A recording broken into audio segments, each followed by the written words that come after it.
Night 1 గంట 2 అయినా ఇంకా పడకలేదా? అలా అయితే కంపల్సరీగా మీకు కూడా పిల్లలు ఉన్నట్టే నాలాగా. సో ఇంకా పిల్లలతో అలానే ఉంటది.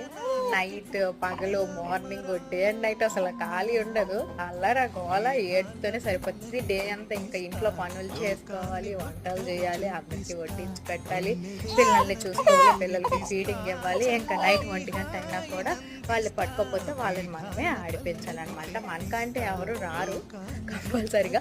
ఒకవేళ ఎవరైనా వచ్చి హెల్ప్ చేద్దామన్నా కూడా ఈ పిల్లలు కూడా ఉండరు. బట్ నైట్ టైం మ్యాక్సిమం ఎవరు రారు.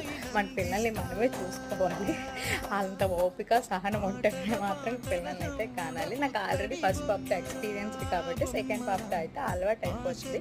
బట్ వీళ్ళ వల్ల స్ట్రెస్, డిప్రెషన్లోకి వెళ్ళిపోతూ ఉంటాం అనమాట. ఒక్కొక్కసారి ఎంత ఎక్స్పీరియన్స్ అయినా సరే ఒక్కొక్కసారి చాలా కోపం వచ్చేస్తుంది. బట్ దాన్ని అంతటి నేనంతా చాలా కంట్రోల్ చేసుకొని ఇంకా మేనేజ్ చేసుకుంటూ ఉంటాను. ఇంకా నైట్ ఇప్పుడు 1 or 2 అవుతుంది. ఇంకా